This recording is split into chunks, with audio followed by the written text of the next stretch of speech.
Hello everyone. SP classes के online channel में मैं विजय कुमार आप सभी का स्वागत करता हूं।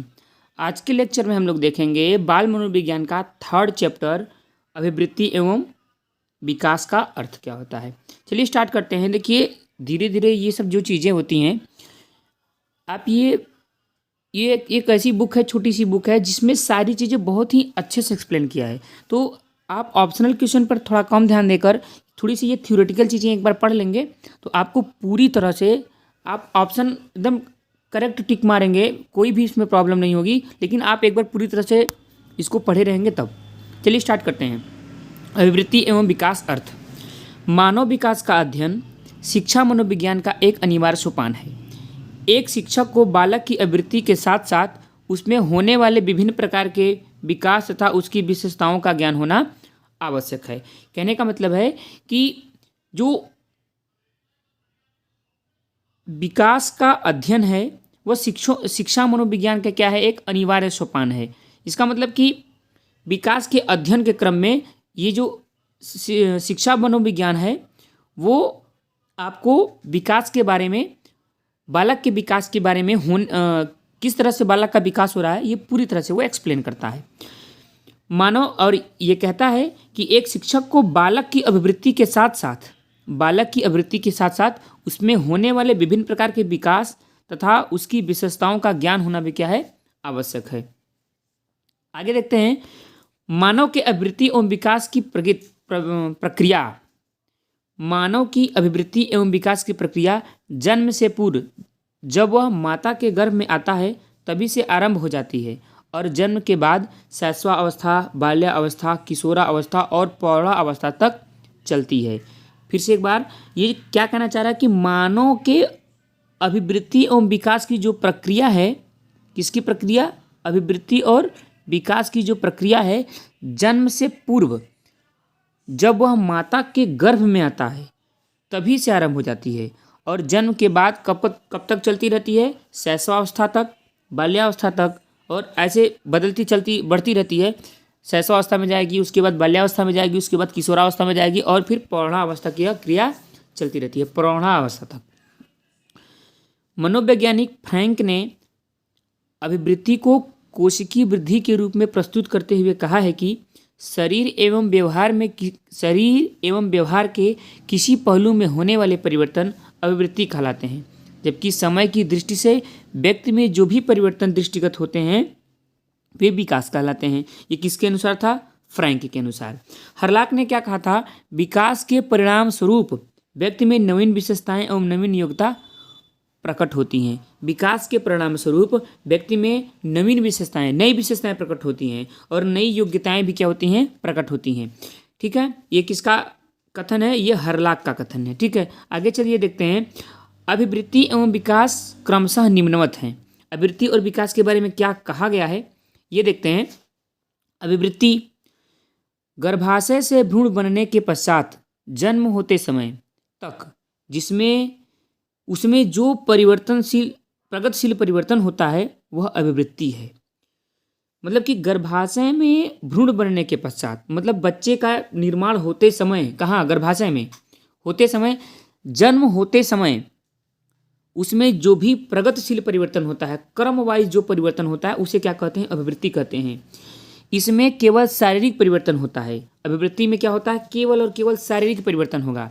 और अभिवृत्ति क्या होती है, मूर्त होती है। मूर्त मतलब इसको देखी जा सकती है, धीरे धीरे परिवर्तन जो हो रहा है उसको देखा जा सकता है।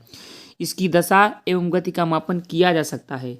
इसमें परिणात्मक परिवर्तन होता है। किसमें, अभिवृत्ति में कैसा परिवर्तन होता है, परिणात्मक परिवर्तन होता है।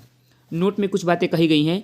अभिवृत्ति में अधिगम एवं वातावरण द्वारा अर्जित गुणों का स्थान नगण्य रहता है। जैसे दांत निकालना अभिवृत्ति का घोतक है, इसमें अधिगम की आवश्यकता नहीं होती है। इसका मतलब दांत निकालना क्या है, अभिवृत्ति है, और अभिवृत्ति है, इसमें अधिगम की आवश्यकता नहीं होती है। ठीक है, और इसका जो है कि वातावरण का भी प्रभाव इस पर नहीं पड़ता है।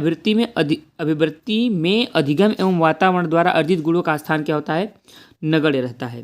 यह जैविक क्रिया है जो सभी जीवों में पाई जाती है। अभिवृत्ति क्या है, एक जैविक क्रिया है जो सभी जीवों में पाई जाती है।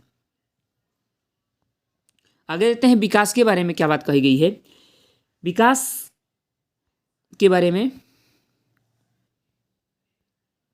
विकास क्रम में प्राणी के शारीरिक एवं मानसिक पक्ष में जो कुछ भी प्रगतिशील परिवर्तन होता है उसे हम विकास कहते हैं। अभिवृत्ति में बात बताई गई कि केवल शारीरिक परिवर्तन होता है, शारीरिक ढांचे में होने वाला जो परिवर्तन होता है क्रम वाइज प्रगतिशील जो परिवर्तन होता है उसे क्या कहते हैं, अभिवृत्ति कहते हैं। लेकिन विकास क्या है, इसमें शारीरिक परिवर्तन भी होगा और मानसिक पक्ष में भी परिवर्तन होगा, वो भी प्रगतिशील परिवर्तन होगा। अगर प्रगतिशील परिवर्तन नहीं होगा तो उसे कुछ और कहेंगे, उत्परिवर्तन कहा जाता है। उसे क्या कहते हैं, उत्परिवर्तन। जब एकाएक अचानक कोई परिवर्तन आ जाता है व्यक्ति में तो उसे उत्परिवर्तन, किसी में भी, चाहे पौधों में हो चाहे किसी भी जीव में होना चाहिए, तो उसे क्या कहते हैं, उत्परिवर्तन कहते हैं। जब जन्म से मृत्यु तक यह जन्म से मृत्यु तक चलने वाली प्रक्रिया है कौन, विकास। विकास में वृद्धि भी सम्मिलित है। इसमें गुणात्मक एवं परिणात्मक परिवर्तन होता है। व्यक्ति का विकास मुख्यतः दो तत्वों, कौन कौन से तत्व हैं, वंशानुक्रम तथा वातावरण की अंतःक्रिया पर आधारित होता है। कौन, विकास, ठीक।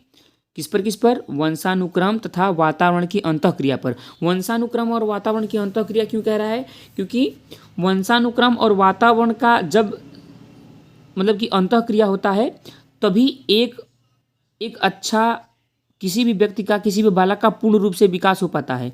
वंशानुक्रम का भी बहुत बड़ा प्रभाव पड़ता है और वातावरण का भी उस बालक पर बहुत बड़ा प्रभाव पड़ता है। तो वंशानुक्रम तथा वातावरण की जब तक अंतःक्रिया नहीं होगी तब तक उसे हम विकास नहीं कहेंगे। आगे देखते हैं, कुछ बातें कही गई हैं। वृद्धि एवं विकास सतत चलने वाली एक ऐसी प्रक्रिया है जो बालक को असहाय शिशु से आत्मनिर्भर प्रौढ़ बनाती है। कौन, वृद्धि और विकास, ये जीवन भर चलने वाली प्रक्रिया है। वृद्धि एवं विकास सतत चलने वाली एक ऐसी प्रक्रिया है जो बालक को असहाय से कैसा बना देती है, आत्मनिर्भर प्रौढ़ बना देती है। आत्मनिर्भर हो जाता है वो, अपने से कोई किसी भी चीज़ का डिसीजन ले सकता है, अपने से किसी भी काम को कर सकता है। और पहले जब वो छोटा बालक रहता है तो असहाय होता है, वो कुछ भी कर नहीं सकता। लेकिन जैसे जैसे उसमें वृद्धि होने लगता है, उसके शारीरिक क्रियाओं में, शारीरिक मतलब ढांचे में परिवर्तन होने लगता है और उसका विकास होने लगता है। विकास का मूलतः जो अर्थ कह सकते हैं वो कह सकते हैं मानसिक विकास से है। और जब उसका मानसिक विकास होता है और शारीरिक विकास होता है तो वो धीरे धीरे प्रौढ़ होता है और आत्मनिर्भर होने लगता है। ठीक है, विकास के सिद्धांत निम्नवत हैं जिनसे विकास की प्रक्रिया नियंत्रित होती है। कौन कौन सी है, देखते हैं। टोटल 11 हैं। पहला है निरंतर विकास सिद्धांत, व्यक्तिगतता का सिद्धांत, तीसरा है विकास की दशा का सिद्धांत, चौथा है चक्राकार प्रगति का सिद्धांत, पांचवा परस्पर संबंध का सिद्धांत, वंशानुक्रम तथा वातावरण का अंतःक्रिया का सिद्धांत। ये बहुत इंपॉर्टेंट है, कई बार ये अलग चैप्टर ही हैं और पूछता भी है इसके बारे में, बहुत डीपली क्वेश्चन बनाए जाते हैं इससे।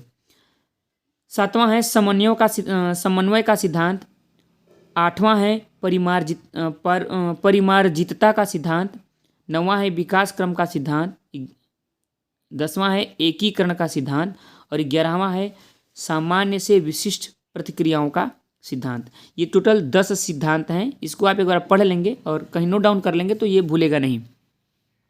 ठीक है, आगे चलते हैं महत्वपूर्ण बिंदु की तरफ। वृद्धि एवं विकास, वृद्धि एवं विकास को प्रभावित करने वाले महत्वपूर्ण तत्व निम्नलिखित हैं या निम्नवत हैं, जैसे पौष्टिक भोजन, जैसे संस्कृति, जैसे परिवार में उसका स्थान, जैसे बुद्धि, जैसे अंतःस्रावी ग्रंथियाँ, जैसे वंशानुक्रम और वातावरण। ये किसको प्रभावित करती है, वृद्धि एवं विकास को। इसका मतलब अगर व्यक्ति को पौष्टिक आहार नहीं मिलेगा तो उसका वृद्धि अच्छे से नहीं होगा, उसका विकास अच्छे से नहीं होगा। और संस्कृति, उसमें समाज में उसका स्थान नहीं होगा। अगर संस्कृति अच्छी रही तो उसका समाज में स्थान भी अच्छा रहेगा। परिवार में उसको क्या स्थान मिलता है, इसका मतलब उसकी वैल्यू कितनी है। बुद्धि भी इम्पॉर्टेंट है कि किस प्रकार की चीज़ों को वो सोचता है। अंतःस्रावी ग्रंथियाँ किस प्रकार से उसे आगे बढ़ने में सहायता करती हैं। वंशानुक्रम और वातावरण, तो ये बहुत ही इंपॉर्टेंट है। ये वृद्धि विकास के लिए सबसे बड़ा फैक्टर है, वंशानुक्रम तथा वातावरण। आगे देखते हैं, कुछ परीक्षा उपयोगी चीज़ें हैं। विकास की प्रक्रिया में बालक कुछ अवस्थाओं की दौड़ से होते हुए अंतिम अवस्था प्रौढ़ावस्था को प्राप्त करता है। विकास के निम्न अवस्था हैं, कौन कौन से हैं भाई? पहला है गर्भाधान अवस्था, इसे कहाँ से कहाँ तक लिया गया? जन्म से लेके 9 माह तक या 9 माह 10 दिन तक, ठीक है। अगला है, और ये बहुत ही इंपॉर्टेंट है, शैशवावस्था, ठीक है। शैशवावस्था कहाँ से कहाँ तक लिया गया? जन्म से लेके 6 वर्ष तक। जन्म से लेके 6 वर्ष तक की अवस्था को किस अवस्था के नाम से जानते हैं? शैशवावस्था के नाम से जानते हैं। अगला है बाल्यावस्था। बाल्यावस्था को किस नाम से किस वर्ष से लेके किस वर्ष तक माना जाता है? 6 वर्ष से लेके 12 वर्ष तक क्या माना जाता है? बाल्यावस्था। और 12 से 18 किशोरावस्था, और 18 से लेके उसके बाद तक कौन सी अवस्था है? प्रौढ़ा अवस्था। फिर से एक बार देखेंगे, आप एक बार इसको लिख लीजिएगा कहीं या फिर किसी तरह से माइंड में सेटअप कर लीजिएगा कि गर्भाधान अवस्था क्या होती है। जन्म, जब तक बच्चा जन्म नहीं लेता है तब तक की अवस्था क्या कहती है? गर्भाधान अवस्था। इसके बाद शैशवावस्था आती है जन्म से लेकर 6 वर्ष तक। इसके बाद आती है बाल्यावस्था 6 वर्ष से लेकर 12 वर्ष तक, और 12 वर्ष से 18 वर्ष होता है किशोरावस्था, और 18 वर्ष के बाद होता है प्रौढ़ा अवस्था, ठीक है। थार्डनाइक का मत है कि थार्डनाइक, इसके बारे में आपको बहुत ही डीपली पढ़ना पड़ेगा थार्डनाइक के बारे में। थार्डनाइक का मत है कि शैक्षिक दृष्टि से शैशवावस्था, बाल्यावस्था और किशोरावस्था का अत्यधिक महत्व है, क्योंकि प्रौढ़ावस्था में आदमी जो भी चीज़ें सीखा रहता है, बालक जो भी चीज़ गेन किया रहता है उसको वो यूज करता है। किस अवस्था में? प्रौढ़ावस्था में। इसका मतलब शैशवावस्था, बाल्यावस्था और किशोरावस्था शैक्षिक दृष्टि से बहुत ही महत्वपूर्ण है। आगे देखते हैं विकास के 5 पक्ष कौन कौन से हैं। विकास के पक्ष के बारे में, पहला है शारीरिक विकास, दूसरा है मानसिक विकास, तीसरा है सामाजिक विकास, चौथा है संवेगात्मक विकास और नैतिक विकास। ये विकास के 5 क्रम हैं, कौन कौन से हैं? शारीरिक विकास, मानसिक विकास, सामाजिक विकास और संवेगात्मक विकास और नैतिक विकास। ये पूछता है इनमें से कौन नहीं है एग्जाम पे, तो आपको ऑप्शन देखकर बताना रहेगा। शारीरिक विकास होना चाहिए व्यक्ति का, मानसिक विकास होना चाहिए, सामाजिक विकास होना चाहिए और संवेगात्मक विकास और नैतिक विकास। ये 5 विकास है। विकास के 5 पक्ष हैं। वृद्धि एवं विकास के 2 आधार कौन कौन से हैं? वंशानुक्रम तथा वातावरण। इनके दोनों आधार के परस्पर अंतःक्रिया के फलस्वरूप प्राणी का शारीरिक विकास होता है, मानसिक विकास होता है, सामाजिक विकास होता है, संवेगात्मक विकास होता है और नैतिक विकास होता है। नोट में क्या बातें कही गई हैं? वृद्धि एवं विकास के 2 प्रमुख कारक हैं, कौन कौन सा? परिपक्वता और अधिगम। परिपक्वता के बारे में बात करेंगे। क्या है परिपक्वता? परिपक्वता किसे कहते हैं? क्या है परिपक्वता? चलिए, वास्तव में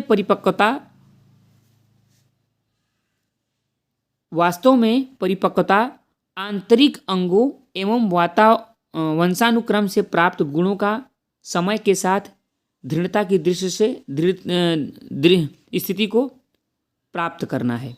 इसका मतलब कि जो परिपक्वता है वो बालक के वंशानुक्रम से प्राप्त गुणों का समय के साथ दृढ़ता की स्थिति को प्राप्त करना है। इसका मतलब परिपक्वता मतलब होता है कि आदमी किसी भी चीज़ को लेकर परिपक्व हो जाए, इसके अंदर मैच्योरिटी आ जाए और वो किसी भी चीज़ को अगर वो पूरी तरह से समझ सके और अपना निर्णय ले सके, उसे क्या कहेंगे? परिपक्वता कहेंगे।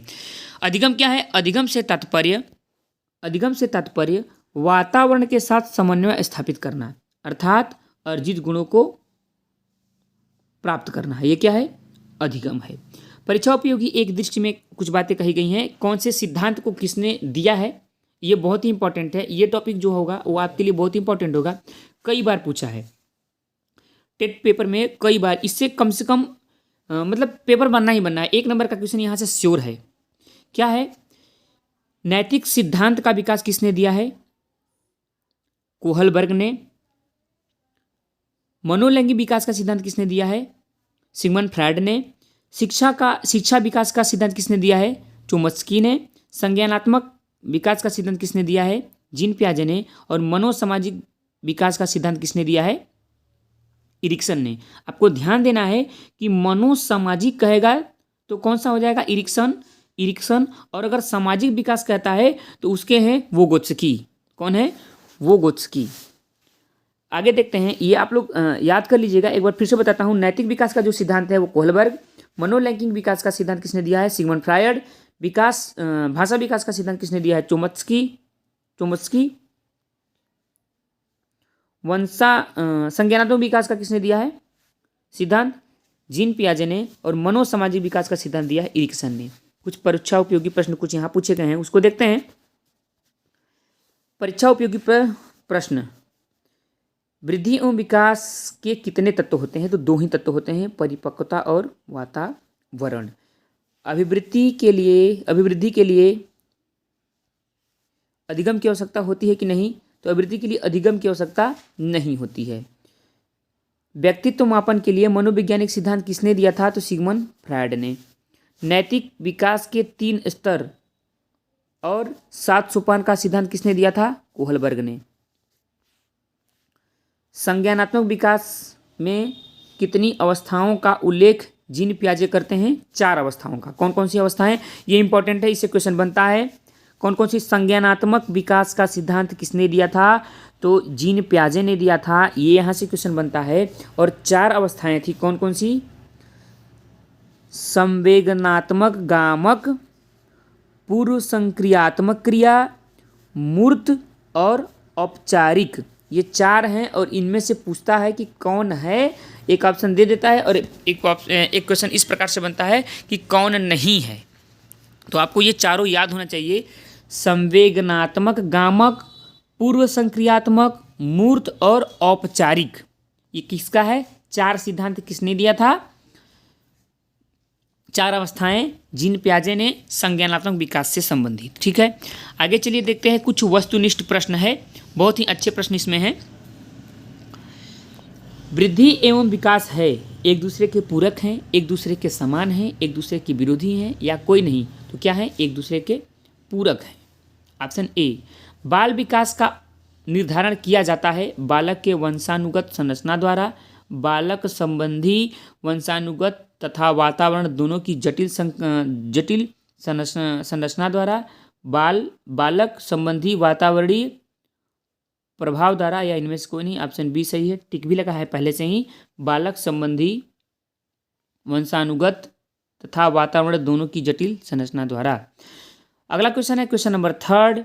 जन्म से मृत्यु तक चलने वाली प्रक्रिया कौन सी है? तो यह विकास है। आप ध्यान देंगे, जन्म से लेकर मृत्यु तक यह चलती है विकास की प्रक्रिया। आगे क्या है? मानव कोशिका में गुणसूत्र पाए जाते हैं, 46 गुणसूत्र पाए जाते हैं। अगर जोड़ी पूछता तब कहते हैं हम लोग 23। वर्तमान में मनोवैज्ञानिक है मस्तिष्क का विज्ञान, चेतन का विज्ञान या चेतना का विज्ञान, आत्मतत्व या व्यवहार का विज्ञान। तो क्या है वर्तमान में? मनोविज्ञान क्या है? तो वर्तमान में है आपका ऑप्शन नंबर डी है, व्यवहार का विज्ञान। क्वेश्चन नंबर 6 कह रहा है विकास प्रक्रिया के संदर्भ में मैकडूगल का योगदान था। तो मैकडूगल से आप याद करेंगे, इनका यही ऑप्शन नंबर सी सही है। 14 मूल प्रवृत्तात्मक व्यवहार का विश्लेषण किया था इन्होंने। किसने? मैकडूगल ने। बालक के विकास की प्रक्रिया एवं विकास प्रारंभ होता है जन्म से पूर्व। अभिवृद्धि है, तो अभिवृद्धि क्या है? एक जैविक क्रिया है। अगला क्वेश्चन नंबर 9 देखते हैं। इसमें क्या है? एक जैविक क्रिया है। विकास के लिए क्या आवश्यक है? अधिगम आवश्यक है, जन्मजात आवश्यक है, ये जन्मजात या फिर वातावरण। तो ऑप्शन डी सही होगा, ए और सी, अधिगम भी और वातावरण भी। क्वेश्चन नंबर 10 है विकास के लिए आवश्यक है। विकास के लिए आवश्यक है क्या? वातावरण चाहिए। अच्छा वातावरण होगा तो अच्छा विकास होगा। पूर्व बाल्यावस्था है, तो पूर्व बाल्यावस्था क्या है? 3 से 6 वर्ष। 3 से 6 वर्ष को पूर्व बाल्यावस्था कहा गया है। पीनियल ग्रंथि से विकास होता है किसका? मस्तिष्क का। ये बहुत ही इंपॉर्टेंट क्वेश्चन होगा। शरीर की लंबाई बढ़ना क्या कहलाता है? अभिवृद्धि कहलाता है, क्योंकि इसमें शारीरिक परिवर्तन होता है, जबकि विकास में मानसिक परिवर्तन भी होता है। विकास के कितने पक्ष हैं? 5 पक्ष हैं। कौन कौन से? सामाजिक है, शारीरिक है, मानसिक है, संवेदनात्मक है और नैतिक है। 5। ठीक है, अगला क्वेश्चन है क्वेश्चन नंबर 16। परिपाक काल का समय होता है तो 9 से 12 वर्ष। 9 से 12 वर्ष को क्या कहते हैं? परिपाक काल। परिपाक काल का कौन सा समय होता है? 9 से 12 वर्ष। परिपक्व काल का समय क्या होता है? 12 से 18 वर्ष। ठीक है, आगे देखते हैं। प्रारंभिक वर्षों में वृद्धि एवं विकास की प्रक्रिया रहती है अत्यंत तीव्र गति से। क्यों अत्यंत तीव्र गति से? क्योंकि बालक में देखिए, कपड़े जब बच्चे पहनते हैं तो जो वृद्धि होती है बहुत तेज होती है, उनके कपड़े बहुत छोटे जल्दी छोटे हो जाते हैं। कपड़े नहीं छोटे होते, मतलब बालक का विकास बालक में वृद्धि जल्दी होती है। और फिर कुछ टाइम बाद जब लड़का बड़ा हो जाता है तो फिर वृद्धि थोड़ी स्लो हो जाती है। अभिवृद्धि क्या है? एकांकी प्रक्रिया है। ये क्या है? एकांकी प्रक्रिया। विकास क्या है? बहुमुखी प्रक्रिया है। और इसमें एक ये भी बड़ा डिफरेंस है कि अभिवृद्धि क्या है? एक एकांकी प्रक्रिया है, जबकि विकास क्या है? बहुमुखी प्रक्रिया है। आगे देखते हैं। बालक पहले किस मांसपेशी पर नियंत्रण करना प्रारंभ करता है? तो पहले किस पर करता है? हाथ और पैर पर। अंगुलियों पर उसका नियंत्रण बाद में होता है। ऑप्शन नंबर डी सही होगा इसके लिए। ठीक है, हाथ पर और पैर पर। संज्ञानात्मक विकास के सिद्धांत के प्रवर्तक कौन है? तो जीन प्याजे। ऑप्शन ए सही होगा, जीन प्याजे। ठीक है, चलिए अगला क्वेश्चन है। मनोविश्लेषणात्मक सिद्धांत के प्रवर्तक थे फ्रायड। कौन थे? फ्रायड। भाषा विकास के चोम्स्की। मनोसामाजिक विकास के कौन है? इरिक्सन। और एक ऑप्शन मैंने आपको बताया कि अगर सामाजिक पूछता है तो उसके कौन है? सामाजिक के कौन होंगे? वोगोत्स्की। ठीक है, ये पूर्णतः यहाँ से आप जितने भी आंसर का टिक लगाए हैं वो यहाँ से मैच करा लेंगे और हमको लगता है ये पूरा सही होगा।